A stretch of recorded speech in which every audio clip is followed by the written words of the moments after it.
what we were going to go over is like what you could do as the opposition opening. You know, last time we talked about the proposition opening. As the opposition opening, you should be spending the majority of that speech, probably like 3 minutes at least, establishing your own arguments that are distinct from the proposition side. So remember when we talked about on-case arguments and off-case arguments. On-case is where you're responding directly to what the proposition said. And you should do that. But if the proposition has chosen a certain amount of ground, that's probably what they're most ready to defend. And so it makes more sense to utilize off-case arguments as a result. So if they don't talk about the environment, you could talk about localitarianism and having a beneficial environment as one of those major off-case arguments. Or you could have a counterplan that would be able to solve for the majority of what they're trying to solve for on the proposition side, whether it be animal liberation or whatever else, and then have the net benefit be that disadvantage. And so you should spend at least 3 minutes developing your own distinct off-case arguments and your own unique forms of offense. Now say you think your best argument is an answer to one of their case arguments, that's fine. So like for instance, if you were going to be like, if they talked about the environment but you were all prepared about localitarianism being better for the environment and big agribusiness being bad, you could feel free to consider that your argument because that's what you're going to invest your time in. But you should try and also create distinct other avenues for you to be able to utilize as a result. And then in the 2 minutes that follow that, you know, because it's a 5-minute speech, that's where I would give direct responses to what they're saying. So that's where you start doing some of the rebuttal work that you have. Because your next speech is your rebuttal and closing, and it's only 4 minutes long, which means that you don't have time to answer all of the proposition's arguments in that one speech. So you need to start it in your opening speech and laying out your initial arguments. And also sort of remember in rebuttals you're not allowed any new arguments. So this is the only opportunity you have to contest those initial claims by the proposition. So you need to have some time devoted to contesting those claims. Now, your contesting of their claims could be something along the lines of, it doesn't matter if not eating meat is more ethical or is better for the environment, because our counterplan or our critique that creates a different way to actually cause people to shift to a vegetarian consciousness through a race-based analysis or class-based analysis or whatever you're advocating or whatever counterplan it is, solves for those problems. So it doesn't matter if the proposition is a good idea or a bad idea, because voting for the opposition does that as well. And so some of the ways that you respond in those 2 minutes to answering those things is just, it's irrelevant because of this argument. Or you can start doing impact comparison. So remember impacts and harms, and one of the ways judges approach who wins or loses the debate round is whoever has the biggest reason for why they're correct. And so if one is more ethical for the individual but unethical for the collective and creates, you know, and will cause larger forms of destruction, you should weigh those two things in relation to each other, right? And you should answer the best version of their argument, so that way even if they're not doing a good job of explaining why caring about that individual animal matters, you should assume that in their rebuttal and their closing statement that they're going to do a good job of explaining that argument. And so you want to answer the best version of the argument that they could potentially make, and then weigh your impacts against that. Yeah? What are some ways you might argue against environmental issues? Like if somebody's saying that it's an environmental issue, or they're talking about water and stuff like that, what is one way you can flip the switch on it? Okay, well in regards to impact comparison, you can use the probability, the magnitude, and the time frame of the impact. So what's the time frame to environmental collapse? That might be 20, 30 years down the line. If it's that far off, there might be other technological innovations that could help prevent that environmental collapse, right? So a long time frame to impact means that other things might stop it along the way. So it's like if there's a war that might be caused by your opposition dissad through economic decline, if that war is like 20 years in the future or 5 years in the future, something could prevent that war from happening. So time frame is one way you could attack things.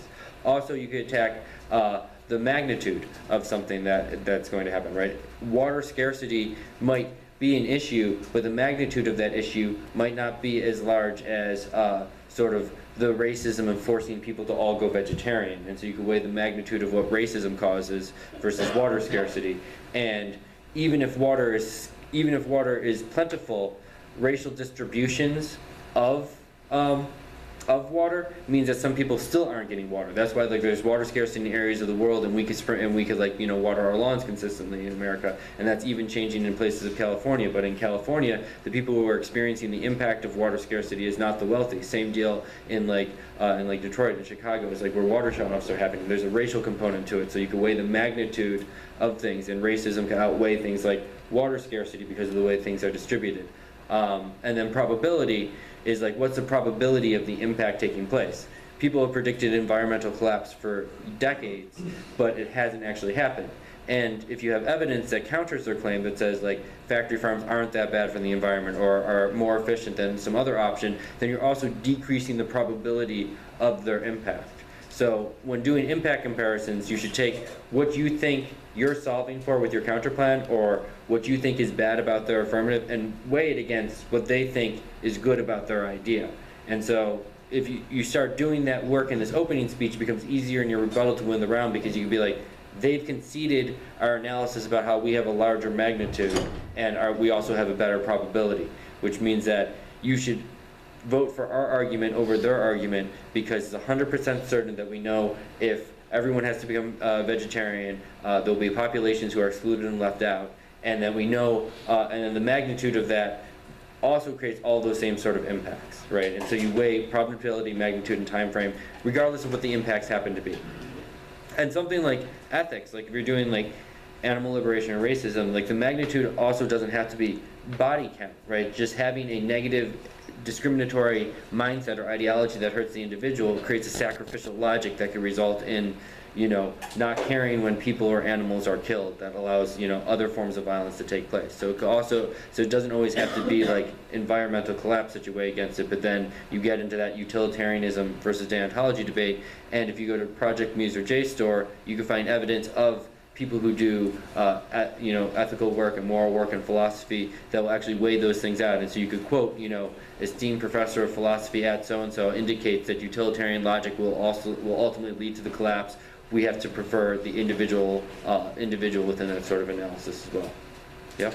Also, if, like, let's say an opponent doesn't show citations, can I argue that that their sources might not be relevant since they're providing no citations? Yes, right. So like remember the three different ways that you could weigh the three different ways you weigh arguments. It's like qualifications, right? If there's no citation, there's no qualification, which means how can you accept that as a source to be able to be used? Publication date. When was it published, right? Is it really old, or is it really, or is it really recent, right? And some things that matters for, some things that doesn't matter for. And what's the warrant? Sometimes, right, you might just go to something and it's just like rhetoric without any sort of like information. Like there's a website, People for Eating Tasty Animals, and they're just like, it tastes great and doesn't really have a lot of any warrants to their arguments within there, and so you can attack it on the warrant level. So if they have citations, you should go to those sources, and you should come up with reasons for why your sources are better than theirs based upon those three things. And if they don't have sources, one of the arguments you should make is they don't provide their citations, which means that you should prefer mine because you can see that it's coming from a qualified source that can be checked out, and then you explain the qualifications to that source. Is it something you should say in the beginning of the round? I would say that's something that's in the last, I would say in the last 2 minutes of the round. Right, because you want to establish the reasons for why you win, and then deal with reasons for why you don't lose, right? So there's offense and there's defense in rounds. If you prove that there's citations aren't qualified, that doesn't mean you win the round. It just means that you have better evidence, but you still have to win something that wins you that round, right? So that's a defensive argument. So you should always prioritize your offense, but you should always be combining those things, right? Probability means one way you decrease probability is delegitimizing the sources that they're using. If their sources are uncredible, then it's a reason for why their probability of their impacts aren't so great. Yeah, either of you. Okay. Based on my understanding of this format, it seems like quantity is a tiny bit more important than quality of arguments, just because if you keep like spewing out a bunch of different arguments, whether or not they have actual like foundations, like my opponent would still have to respond to it, wouldn't they? Like if I were to make an argument saying like meat tastes delicious, I want to keep eating it. Mm-hmm. That I mean, it's like a completely subjective thing, but it's still an argument. It is, and it does have to be answered, and if they don't answer it, it's still conceded. But you then have to take that conceded argument and in your closing speech win that that's more important. So even if they don't answer, it tastes good, right? If they're talking about the environment or moral obligations, if your last speech is "it tastes good" and their last speech is explaining environmental collapse and morality, relating those two things, you're not necessarily in the best of shape. But generally, in your opening speeches, you start with more arguments, but in your closing speeches, you collapse to do more arguments. Because you could also give probably a good speech on "it tastes good," that's an individual choice. I need to be able to have, the freedom, people need to have the freedom and autonomy to choose to eat what they want speech, if you devote all of your time to that. If it's just sort of like a couple of seconds to your last speech, the judge probably won't vote on it. So in your opening speech on both on the opposition side, but also what I have said on the proposition side, you start with a couple of different arguments, all of which you think are good and you're comfortable winning. But at the end of the round, you want to go for sort of like one of them. And so on Thursday, I'll talk more about like how you start collapsing to be like prioritizing the issue. But in your opening speech, you should think of a couple of different avenues for you to win for exactly the reason as you say. If they don't answer it, it's conceded. So then that becomes something that's easier for you to win the round out. Yep. So just going back to like the sources. So let's say like in my argument like I cited like utilitarianism and Kantianism. Mm-hmm. If they like, but I didn't like say like, oh, like Kant said this in his like in his essay or whatever. So if they call me on it like in their opening, can I just be like, oh yeah, that's cited, he says it here, like, can I answer that, or is that kind of new information? You could, but you could also like, so for instance, you're all people too with brains that are intelligent, right? So you advancing an argument is not uncredible, right? It just not might be as, warranted or as credible as like someone who's been studying for their entire lives. But things like ethics and philosophy and morals, that's one of the things that you don't necessarily need an ivory tower degree in order to prove, in order to make that argument, versus like facts on whether or not the environment will collapse, facts about the industry, there there needs to be some sort of like credibility, because no one really in this room is necessarily credible without a source to back up that sort of information. But something like utilitarianism or deontology, you don't necessarily need that. But you could also, you can't make new arguments, but citing things to back up an argument you've already made is not necessarily new, because it's just a deepening of the arguments that you've already presented, right? So it's not entirely illegitimate to do that. They could potentially make arguments for why you shouldn't be allowed to, but it is something that you could say is a deepening, and it's not entirely a new argument. Thanks. All right. Yeah. If somebody uses a source like PETA, Mm-hmm. can we argue that source is being, I guess, Bias. biased? Yeah. I mean, that's one of the ways you attack a source, right? But like, chances are they will also say your source is biased because it comes from the factory farm industry, right? So it's like, bias is something, but you have to prove that that bias is big enough to delegitimize what they've done, right? Like some things that PETA does, like they have really intense investigative work in order to like discover abuses and things like that. Other things that PETA does, where they say like drinking milk causes autism, is based upon like much shakier science, where they haven't really actually come up with it because they're just trying to send a message to cause people to go vegetarian. Or go vegan in that instance. So it's like, in some cases, their bias means it's illegitimate, in other cases it's not. So I find that attacking the source is good, but attacking the warrants and the arguments within that source is better. So like PETA biased, so therefore you shouldn't believe the autism link, is not as good as here's a study that shows drinking milk doesn't cause autism, right? Because that actually answers the warrant. And then plus PETA's bias, that's why you should prefer our science that comes from a university. Those two things coupled together works well. All right?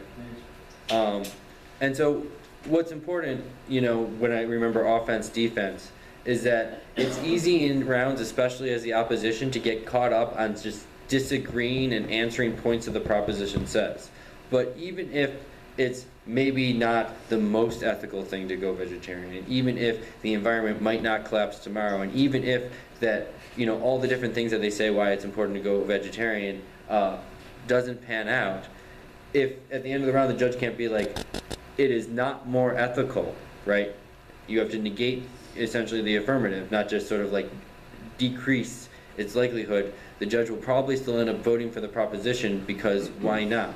You have to establish reasons for why it should not be ethical, not simply that it is not, that it may not be perfectly ethical, right? So even if there might be some problems in the way that promoting a meatless society would take place, if that is more ethical on a whole, then why not go ahead and do that? So that's why I'm saying that you should spend 3 minutes on your distinct arguments for why it's bad, or if you don't wanna say it's bad, your alternative, like whether it be a veganism alternative or whether it be a phase-out alternative or whatever your counterplan wants to be, those should be your 3 minutes devoting why the judge should vote for the opposition to the end of the round, and then the smaller portion of your speech doing those answering, all right? Because if you get caught up on just answering their stuff, you're not explaining to the judge for why you should win the round. And when people evaluate arguments, they're going to be evaluating sort of why someone should win opposed to just sort of like decreased likelihood, right? And so like even when you get into arguments with your friends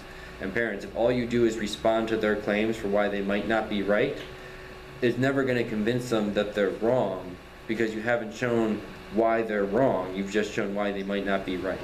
So it's a difference between offense and defense. What you can win the round on versus what you just don't want to lose the round on. Okay. And again, also think about how you want to collapse. What are your best arguments? Which arguments you think are you want to win the round on? But you should also but you should again make a diversity of arguments in an opening speech so that way you have options. If you only have one argument, then they can utilize the entirety of their 3 minutes to respond against that one argument. And the format of the debate, you have 5 minutes, the next proposition only has 3 minutes, so that means they have 2 minutes less to answer your arguments, which means that they necessarily have to not answer something. And so it's a question of can you, what they don't answer, utilize that in those later speeches in order to actually help you win the round. And so you should make arguments that help work together with one another to have that happen. Okay? Any other questions? Yeah? As of this morning, my opponent, their video is private and they have no like citations, so I can't even go I can't even make like an argument against what they're saying. Right. So how would you go about it? As soon as this is over, you'll give me your opponent name, and then I'll message them, and you can message them, and then hopefully they'll change that, and sort of like, you could argue that it'd be a forfeit, but we'd sort of like, it'd be good to sort of give them a grace period for the same reason why everyone in this class who has a similar problem should get that grace period. But if it gets to like, later tonight, and then they still haven't made it unprivate after you message them, then like I would post a video saying that they should lose a round because I haven't had adequate time to respond because they didn't actually publish the video. I sent a message trying to encourage them to do that, and then chances are that would, create a forfeit.